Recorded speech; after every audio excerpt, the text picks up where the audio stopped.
video, we will share some organizational ideas that will help you when you are using OneDrive for student collaboration.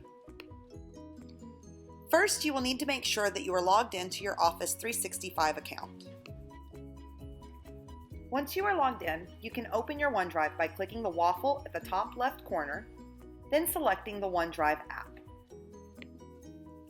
Once my OneDrive is loaded, I'm going to create a main folder that I'm going to use to house all of the collaborative activities that I plan on using with my students during the school year. To make this folder, I'll click on the New button at the top left and then select Folder. I'll name this folder 2022-23 Student Collaboration Activities and then click Create. Once the folder is created, I can quickly find it in my OneDrive by looking for the glimmer marks next to the folder, which are these three lines that you see here that indicate a folder or a document has been recently added or created in your OneDrive. I'm going to open the folder that I created, and really from here there are several different ways that you could organize your files depending on how you want to use your documents and how your classes are structured.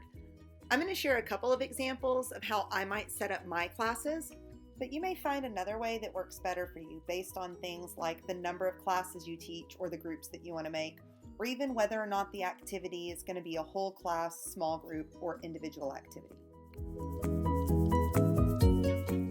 I'm going to start by creating a folder for the activity that I would like to use with my students. Once again, I'll click on the New button and select Folder. Then I'll name the folder so that I can identify the activity.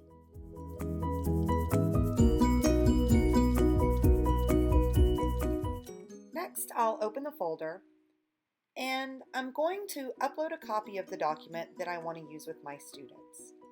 To do this, I'll click on the Upload button, and then I'll locate the file on my computer.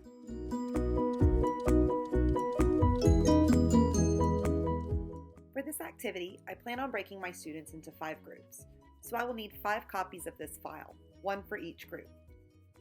To distinguish this copy of the file from the others that I will create, I will rename my file by adding Group 1 to the beginning of the file name.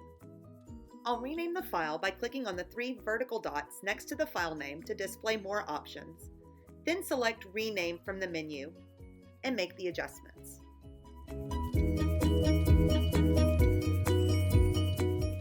Now I'll need to create 4 additional copies of this document for my other groups. To make a copy of the file, I'll once again click the 3 vertical dots next to the file name to display more options, but this time I will select Copy To from the menu. Once the window loads, I can select Copy here to create a copy of the file in the same folder as the original file. Now I can rename the copied file as the file for Group 2.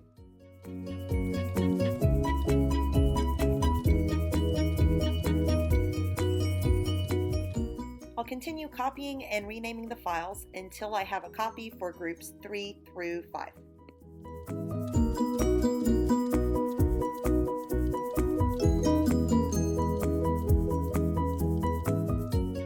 Now I have 5 identical copies of the activity, 1 for each group to use, and now I can go in and start creating links and sharing the files with those groups. Now, if I needed to repeat this activity for different classes throughout the day, then I might set up my folders a little differently. Inside my activity folder, I would create a folder for my first class, and then add a copy of the activity into that folder. Once again, I would need to create 5 copies of the activity, 1 for each group in the class.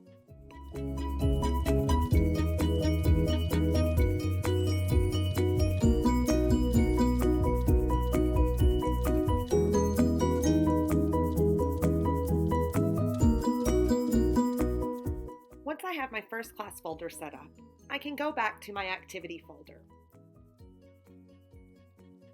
Now, instead of having to copy the activity for each group in each class, I can just copy the entire class folder to create copies for my second class, third class, and so on.